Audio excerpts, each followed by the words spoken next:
Monica Ekwime lived with her mother, Mama Grace, and her older sister Sandra in a busy Nigerian city. Monica was known for being hardworking and intelligent. She had recently graduated from university with excellent grades and dreamed of studying in America. Sandra, on the other hand, worked as an administrative assistant in a private company. Years earlier, she had sacrificed many opportunities to help support the family after their father's death. Though she loved Monica, deep inside she often wondered why life seemed to favor her younger sister. One afternoon, Monica received an email that changed her life. She had been awarded a fully funded scholarship to study in America. Excited, she rushed into the living room. "Mama! Sandra! I got it!" Mama Grace hugged her tightly. "I knew God would do it," she said with tears in her eyes. Even Sandra smiled and congratulated her. For the next few weeks, the family celebrated. Relatives called daily. Friends visited the house. Everyone spoke about Monica's bright future. At first, Sandra was happy for her sister, but as the days passed, something began to change. Everywhere she went, people talked about Monica. "Your sister is going to America. Your sister is making the family proud. Your sister is so lucky." Sandra smiled on the outside, but inside she felt invisible. One evening, after a family celebration, Sandra sat alone in her room. "After everything I've done for this family," she whispered, "why does she get everything?" The thought refused to leave her mind. A few days later, Monica received her visa and travel documents. Her flight was scheduled for the following week. She carefully placed everything inside a brown envelope and kept it in her bedroom drawer. That night, Sandra couldn't sleep. She stared at the ceiling as jealousy consumed her thoughts. Eventually, she got out of bed. Quietly, she walked into Monica's room. Monica was asleep. Sandra slowly opened the drawer and took the envelope.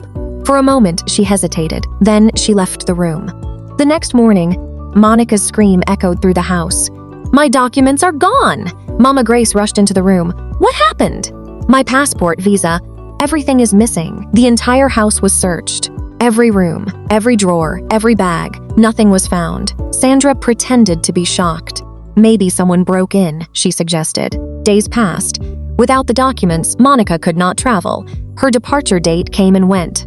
For the first time in months, the house became quiet. Monica spent most of her time alone. Mama Grace prayed constantly. Sandra watched everything unfold. But instead of feeling happy, she felt worse. The guilt began to eat away at her. Meanwhile, Mr. Johnson learned about the situation. He immediately contacted Monica. "Don't lose hope," he told her. "We have copies of your records. Let me see what can be done." Over the next few weeks, Mr. Johnson worked with the Scholarship Foundation and immigration officials. Replacement documents were processed. A new travel date was arranged. When Monica received the news, she cried with relief. Mama Grace thanked God. Sandra, however, felt panic. The plan she thought had worked was falling apart. Around the same time, a neighbor visited Mama Grace. "There is something I think you should know," she said. The woman explained that on the night the documents disappeared, she had seen Sandra leaving Monica's room very late. Mama Grace was stunned. At first, she refused to believe it, but the suspicion remained. That evening, she confronted Sandra. "Sandra, tell me the truth." Sandra looked away. "What truth? Did you take Monica's documents?" Sandra remained silent. Mama Grace repeated the question. Tears slowly filled Sandra's eyes. Finally, she broke down. "Yes," she confessed. The room fell silent. Monica stared at her sister in disbelief. "Why?" she asked. Sandra wiped her tears. "Because I was jealous." Nobody spoke. "I sacrificed everything for this family," Sandra continued. "I watched my dreams disappear while everyone praised Monica. I felt forgotten." Mama Grace began to cry. "Sandra, we never forgot you." Sandra lowered her head. "I know, but I let my jealousy control me." The confession shattered the family. For days, Sandra stayed alone in her room. She felt ashamed of what she had done. A week later, Monica's new travel documents arrived. Her flight was finally confirmed. On the morning of her departure, the family drove to the airport. The atmosphere was emotional. As Monica prepared to enter the departure hall, Sandra approached her. "I'm sorry," she said softly. Monica looked at her. "I know I don't deserve forgiveness." For a few moments, neither of them spoke. Then Monica hugged her. Sandra burst into tears. "Thank you," she whispered. Monica smiled. "Take care of Mama." A few hours later, Monica boarded her flight to America. Months passed. She settled into her new life, worked hard, and excelled in her studies.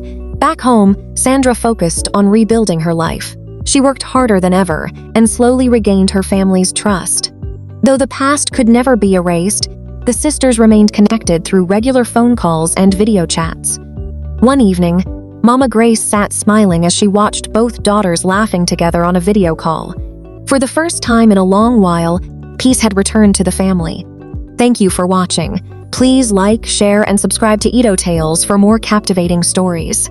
$.